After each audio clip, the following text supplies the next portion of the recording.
आप उत्तराखंड निकाय चुनाव की अधिसूचना 10 नवंबर को जारी होने पर संशय आरक्षण के प्रारूप का इंतजार। देहरादून में डिजिटल परिवर्तन 5 नवंबर से होगा 2 दिवसीय अखिल भारतीय सम्मेलन, राज्यपाल करेंगे उद्घाटन। हरिद्वार में गंगा उत्सव की तैयारियां तेज, बीएसएफ की महिला जवान राफ्टिंग से चंडीघाट से गंगा सार तक जाएंगी।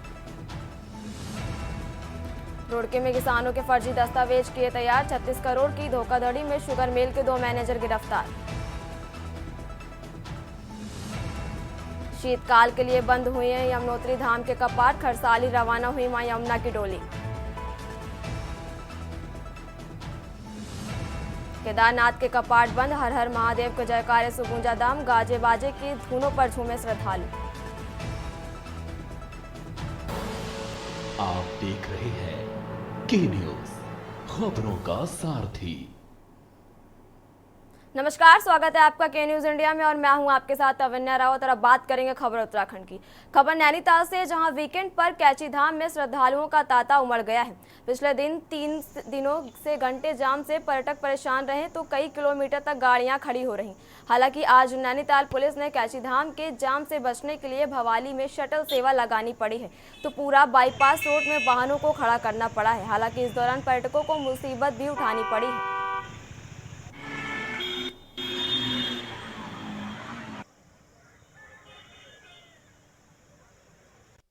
में बहुत परेशानी हो रही है बच्चों के साथ। सुबह से गाड़ी चला के थक गए, ट्रैफिक में पूरा दिन खत्म हो गया और अब भी डेस्टिनेशन में पहुंच नहीं पाए। दिक्कत है, ट्रैफिक बहुत है मैम और व्यवस्था ठीक नहीं है। अगर मना करना है तो पहले से ही मना करें ना, तो यहाँ तक आदमी आए ना, टाइम क्यों खराब करे अपना। ठीक है, प्रशासन का काम तो ठीक है, अपनी जगह है, पर व्यवस्था बहुत खराब है। हम लोग यहाँ पे आए हैं, दर्शन करने के लिए आए थे कैची धाम, वहाँ पे भी बड़ा जाम था और यहाँ आए, यहाँ भी बहुत जाम है। और अब बढ़ते हैं अगली खबर की ओर। महिला सशक्तिकरण व स्वच्छ गंगा अभियान को आगे बढ़ाते हुए देश के कोने कोने से आई बीएसएफ की महिला आरक्षियों का राफ्टिंग दल देवप्रयाग से रवाना हो गया है। बता दें, गंगा नदी में राफ्टिंग करने वाला यह बीएसएफ महिला आरक्षियों का पहला दल है। देश भर में जहां महिला सशक्तिकरण की मुहिम को लगातार आगे बढ़ाया जा रहा है और गंगा की अविरल व निर्मल धारा को नमामि गंगे अभियान के तहत गंगा को स्वच्छ रखने की मुहिम जोरों से चल रही है, तो वहीं यह महिला आरक्षी गंगा नदी में राफ्टिंग करते हुए कई राज्यों से होते हुए देश के कई ग्रामीण क्षेत्रों में महिला सशक्तिकरण व स्वच्छ भारत अभियान की मुहिम को आगे बढ़ाते हुए बहादुर व साहसिक कार्यों के लिए महिलाओं को प्रोत्साहित और जागरूक करने के लिए साथ ही तमाम जागरूकता अभियान करेंगी। 25 अक्टूबर को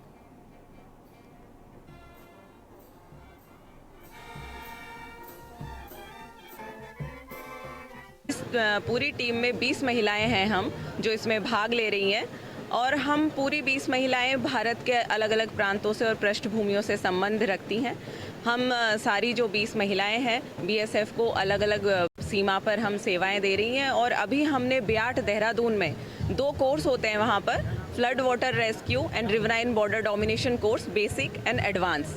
उन दोनों कोर्सों में हमने कठोर परिश्रम किया है और प्रशिक्षण प्राप्त किया है। उसके बाद वहाँ पे काफ़ी महिलाएं आई थी, उसमें से हम 20 महिलाओं को चयन किया गया है वहाँ से और वहाँ पे हमें काफ़ी स्किल्स सिखाई गई सारी फ्लड वाटर रेस्क्यू की, और ताकि हम राफ्ट चला सकें अच्छे से। अगर कोई दुर्घटना अगर बाई चांस हो जाती है तो हम उसमें हमें सेल्फ रेस्क्यू टेक्निक्स भी सिखाई गई। आज़ादी के इस अमृत काल में डीजी बीएसएफ श्री दलजीत चौधरी जी की ये सोच थी कि जो माननीय पीएम साहब का सपना है, सशक्त महिला, समृद्ध राष्ट्र, स्वच्छ गंगा, जीवन बलिदान, इसको हम साकार करें और बीएसएफ देश में पहली ऐसी एजेंसी बने जो all women Ganga river rafting Gangotri से लेकर गंगा सागर तक करे। 25 अक्टूबर को ही हमारे जो कमांडेंट है बियाट देहरादून के, उन्होंने गंगोत्री से इसकी शुरुआत की, पूरी टीम वहाँ थी।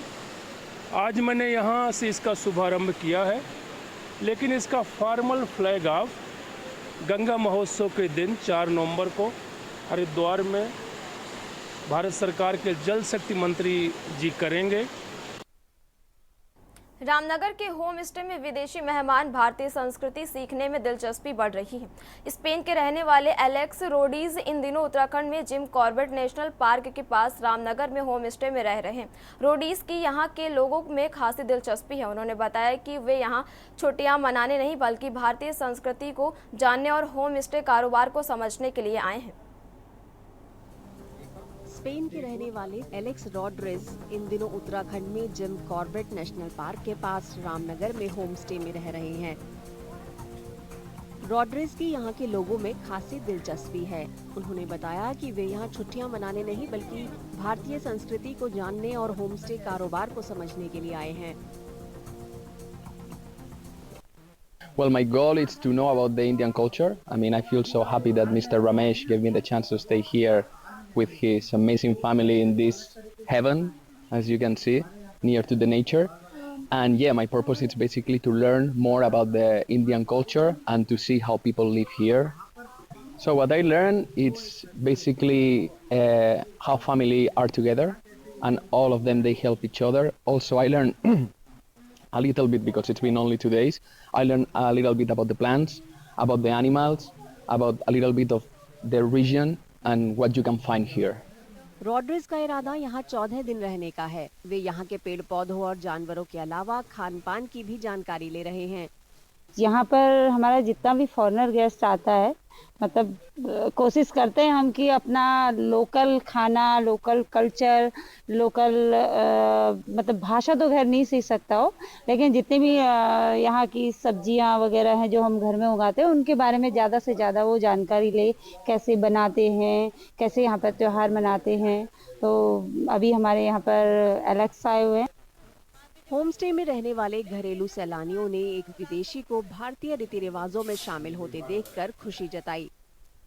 It's a surprise. Yesterday when I met him, it's a surprise. He is from Spain, and also I learned that he has traveled across many parts of the country, and he has very good knowledge about the country. And in fact, you know, he is serving us. It itself shows that he is very much interested with हमारा संस्कृति के बारे में. He knows much better, and he knows our culture. So I feel proud that we are becoming global also. At the same time, we say that we are Indians, but our customs and all those things are even to accommodate foreigners. Rodrigues का कहना है कि वे भारत में सीखे अपने सबक Spain में भी लागू करना चाहते हैं। उनका मकसद वहां होम स्टे बिजनेस विकसित करना है। उनके मुताबिक स्पेन में होम स्टे को मुख्य रूप से बिस्तर और नाश्ते से ही जोड़ा जाता है। इस दौरान मेहमानों और मेजबानों के बीच कम से कम बातचीत होती है।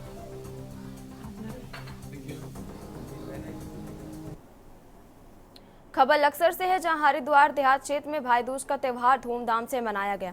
भाई दूज हर साल कार्तिक शुक्ल पक्ष की द्वितीया तिथि को मनाया जाता है। इस दिन बहनें व्रत, पूजा और कथा आदि करके भाई को लंबी आयु और समृद्धि की कामना करते हुए माथे पर तिलक लगाती हैं। इसके बदले भाई उनकी रक्षा का संकल्प लेते हुए तोहफा देता है।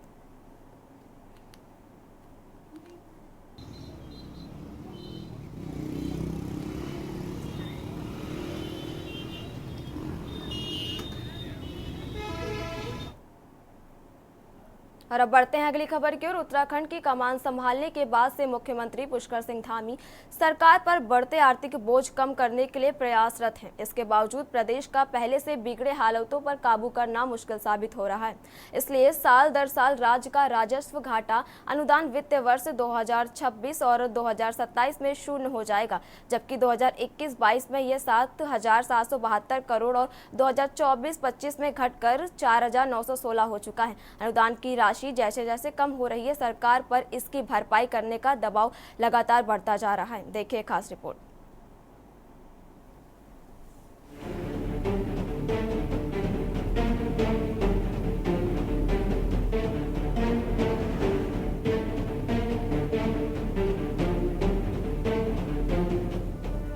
प्रदेश को खुशहाली के रास्ते पर आगे बढ़ाने के लिए इसे मुख्यमंत्री की सजगता कहा जा सकता है कि सरकार राजस्व जुटाने वाले प्रभावशाली विभागों पर अपना दबाव बढ़ा रही है।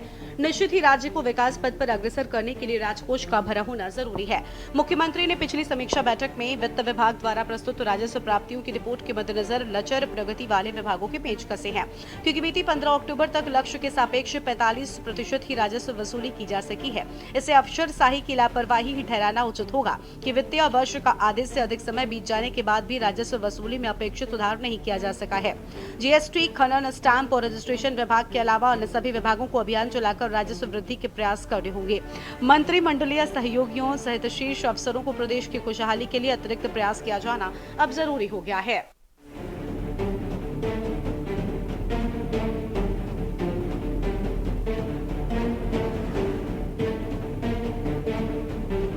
राजस्व घाटा कम करने के लिए सरकार खर्चों पर कटौती करने का सिलसिला शुरू कर चुकी है। इसके लिए सरकार के मुखिया होने के नाते मुख्यमंत्री ने सभी विभागों को खर्चों में कमी करने की सख्त हिदायत पहले ही जारी कर दी है। मुख्यमंत्री के साथ साथ कई विभागों के मंत्री भी इस मसले पर अपने कप्तान के कंधे से कंधा मिलाकर चलना शुरू कर रहे हैं। इस तरह आने वाले समय में सरकार के मितव्यता वाले प्रयास जमीनी हकीकत बनना शुरू हो जाएंगे। मुख्यमंत्री ने स्पष्ट संकेत दे दिया है कि मितव्यता से किसी भी हालात में वित्तीय और संसाधनों में वृद्धि दिखाई देनी चाहिए और साथ ही आय के नए स्रोत बनाने पर भी सरकार का फोकस है। इसी वित्तीय वर्ष में लागू की जाने वाली नई युवा नीति इस संबंध में मील का पत्थर साबित हो सकती है, क्योंकि समाज की क्रय शक्ति में वृद्धि कर कोई भी राज्य लाभान्वित हो सकता है। वर्तमान परिप्रेक्ष्य में कहा जा सकता है कि युवाओं को स्वावलंबी बनाकर जीएसटी आय वृद्धि का लक्ष्य बढ़ाया जा सकता है। इसके लिए उद्यमियों पर कुछ आर्थिक बोझ देने को गलत नहीं ठहराया जा सकता। वनों और वनिकी को आय वृद्धि का माध्यम बनाया जाना चाहिए। वैसे भी पहाड़ों और वन क्षेत्र वाले इस राज्य की अर्थव्यवस्था पर्यटन आधारित रही है और इसे आगे अधिक संभावनापूर्ण बनाया जाना चाहिए।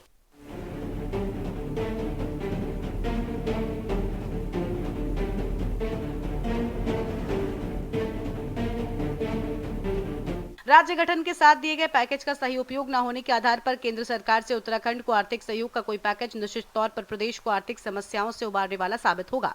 केंद्र सरकार खासकर प्रधानमंत्री मोदी समय समय पर पर्यटन को बढ़ावा देने पर जोर देते रहते हैं, इसलिए उपयुक्त होगा कि पर्यटन की संभावनाओं वाले नए क्षेत्रों को केंद्र विकसित करने की पहल करे।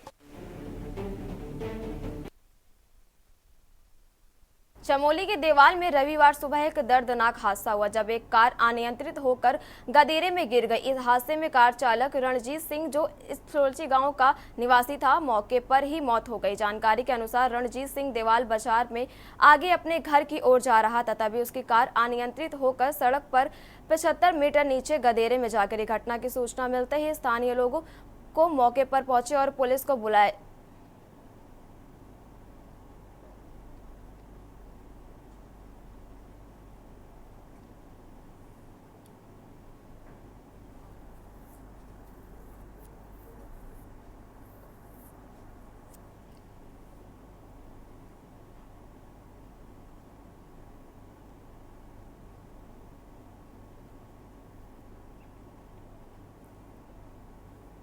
और अब बढ़ते हैं अगली खबर की ओर। रुड़की के पिरान कलियर थाना क्षेत्र में गुलदार का शव मिलने से हड़कंप मच गया। सूचना मिलते ही वन विभाग की टीम मौके पर पहुंची और गुलदार के शव को कब्जे में लिया, जिसके बाद टीम ने गुलदार के शव को पोस्टमार्टम के लिए भेज दिया। फिलहाल वन विभाग की टीम गुलदार की मौत के कारणों का पता लगाने में जुटी हुई है। आपको बता दें कि आज पिरान कलियर थाना क्षेत्र के धंधौरी गाँव के ग्रामीणों को शमशान घाट के पास जंगल में संदिग्ध परिस्थितियों में पड़ा हुआ गुलदार का शव दिखाई दिया। वहीं गुलदार का शव मिलने के बाद हड़कंप मच गया। शव मिलने की जानकारी गांव में आग की तरह फैल गई, जिसके बाद मौके पर ग्रामीणों की भारी भीड़ जमा हो गई।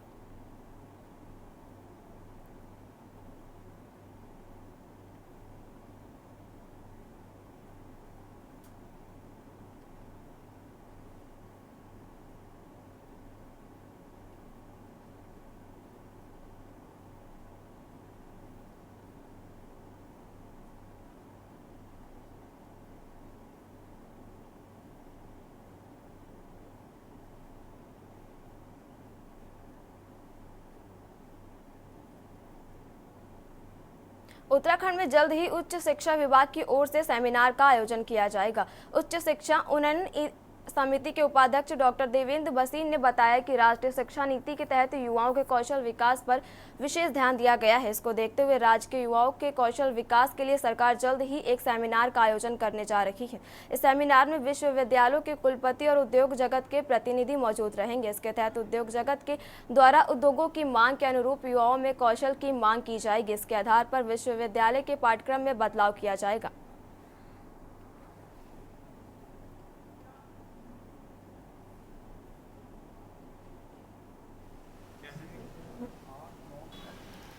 माननीय प्रधानमंत्री श्री नरेंद्र मोदी जी ने जो राष्ट्रीय शिक्षा नीति घोषित की है, उसके अंतर्गत युवाओं के लिए कौशल विकास पर बहुत जोर दिया गया है और उसे लेकर हमारे माननीय मुख्यमंत्री पुष्कर सिंह धामी जी और शिक्षा मंत्री डॉक्टर धन सिंह रावत जी दोनों ही बहुत गंभीर हैं इस प्रसंग को लेकर के कि बच्चों में कैसे कौशल विकास किया जाए, जिससे कि शिक्षा पूरी करने के बाद उनको कहीं ना कहीं रोज़गार मिले अच्छे स्थान पर।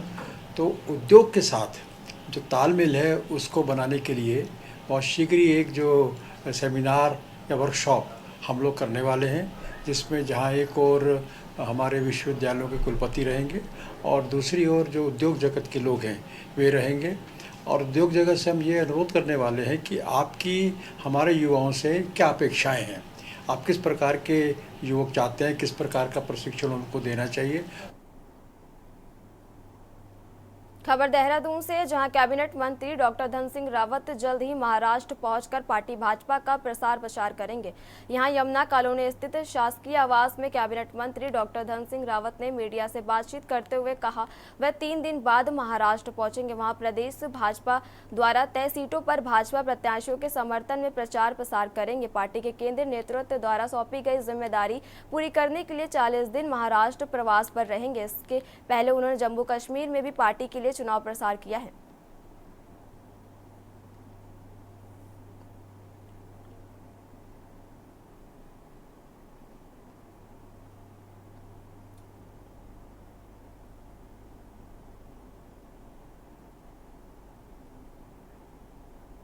पार्टी की तरफ से मुझे महाराष्ट्र के चुनाव में भेजा गया है और मैं 2-3 दिन बाद जो है महाराष्ट्र के चुनाव में जाने वाला हूँ। अभी मैं जम्मू कश्मीर के चुनाव में था, तो केंद्रीय नेतृत्व जो है हर कार्यकर्ताओं को कहीं ना कहीं चुनाव में लगाते हैं और केदारनाथ में मेरा 2 दिन का जो है मैं खुद वहाँ पार्टी की तरफ से स्टार प्रचारक के रूप में 2-3 दिन जो है प्रचार करने का होता, क्योंकि 40 दिन मैं जम्मू कश्मीर के चुनाव में था, अभी महाराष्ट्र के चुनाव में जाना है। तो नेचुरली जिन लोगों की ड्यूटी बाहर लगी है उनका जो है उपयोग 2 या 3 दिन पार्टी की तरफ से किया है।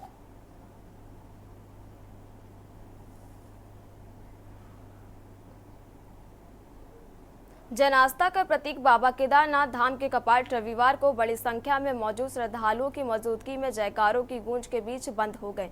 अब केदार महाराज शीतकालीन गद्दी स्थल ओमकेश्वर में विराजेंगे। करीब 350 किलोमीटर दूर स्थित दोनों स्थानों पर इस दौरान मौसम साफ रहने की उत्साहित भक्तों की उमंग का पारावार नहीं रहा। केदारनाथ पर इस दौरान भारतीय सेना के जवानों ने बैंड धुन भी बजाई। अब अगले साल अप्रैल मई में श्रद्धालुओं को इन स्थानों पर अपने आराध्य देवी देवताओं के दर्शन हो सकेंगे।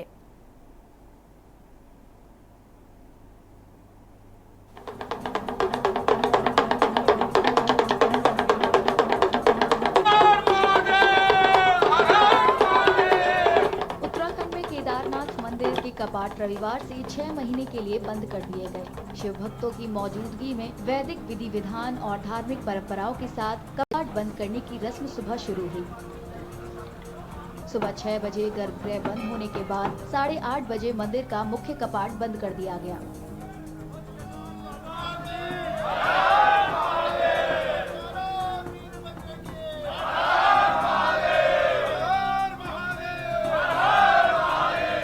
भैया दूज के पावन पर्व के अवसर पर आज बाबा केदार के कपाट बंद होने की प्रक्रिया प्रारंभ हुई और वैदिक विधि विधान, धार्मिक मान्यताओं, परंपराओं के साथ में बाबा केदार की समाधि पूजा आयोजित हुई और उसके पश्चात बाबा समाधिस्थ हो चुके हैं और 6 बजे जो गर्भगृह है, गर्भगृह के कपाट बंद कर दिए गए और बाबा केदार की जो चल विग्रह उत्सव डोली है वो आज यहाँ से पहले पड़ाव के लिए प्रस्थान करेगी।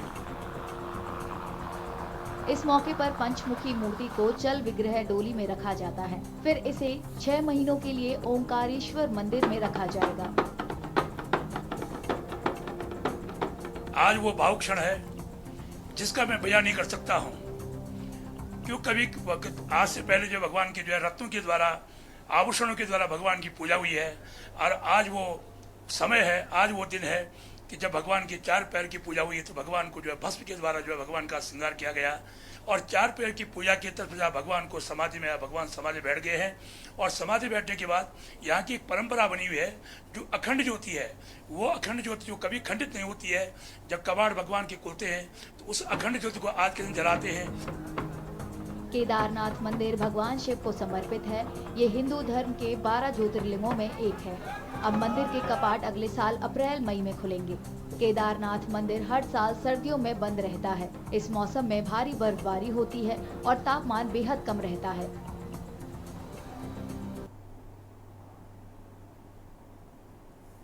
खबर हल्द्वानी से है, जहां पीसीएस परीक्षा की तैयारी कर रहे अभ्यर्थियों ने विधायक सुमित हृदयेश से मुलाकात करते हुए बताया कि पीसीएस की परीक्षा के पाठ्यक्रम में हिंदी और अंग्रेजी सिलेबस में भिन्नता देखने को मिली है, जिस पर हिंदी माध्यम से परीक्षा देने वाले पीसीएस के अभ्यर्थियों ने कड़ी आपत्ति जताई है। विधायक सुमित हृदयेश का भी कहना है कि यह लोक सेवा आयोग की नियमावली के भी खिलाफ है, जिसके अंग्रेजी के छात्रों को फायदा मिलेगा और हिंदी के छात्रों को नुकसान होगा। लिहाजा उन्होंने मुख्यमंत्री से अपील की है कि इसका स्वयं संज्ञान लेकर इसकी जांच कराई जानी चाहिए, बेहद आवश्यक है। अलग चीज उसमें कर रहे तो 2 अलग पेपर क्यों बनना है? नहीं हो सकता ना। बड़ी विसंगति है। पब्लिक सर्विस कमीशन की जो 2013 की नियमावली है वो साफ बोलती है कि अगर अंग्रेजी और हिंदी में सिलेबस बनाया जा रहा है तो एक समान होना चाहिए, उसमें कोई विसंगति नहीं हो सकती। लेकिन इसमें जो अंग्रेजी का सिलेबस इन्होंने दिया है और पेपर भी निकट है, अभ्यर्थियों को भी देर में पता लगा है, अंग्रेजी का जो सिलेबस दिया है उसमें 40% के ऐसे मार्क्स हैं जो हिंदी के पेपर में नहीं है, हिंदी के सिलेबस में नहीं है, जिससे कि जो हिंदी भाषी राज्य होने के बावजूद उत्तराखंड जो इंग्लिश मीडियम से ये एग्ज़ाम देंगे उनको इसमें फ़ायदा मिलेगा। तो ये कहीं ना कहीं इसमें लापरवाही है और इसकी जांच होनी चाहिए, या फिर इसमें मिलीभगत है। मैं माननीय मुख्यमंत्री जी से आप लोग के माध्यम से अपील करना चाहता हूँ कि स्वयं उसका ये संज्ञान लें और अवश्य ये जो विसंगति है उसे दूर करने का तुरंत आदेश।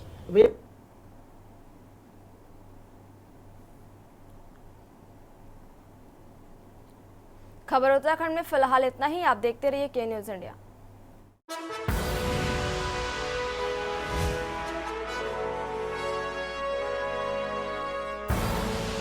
आप देख रहे हैं के न्यूज़, खबरों का सारथी।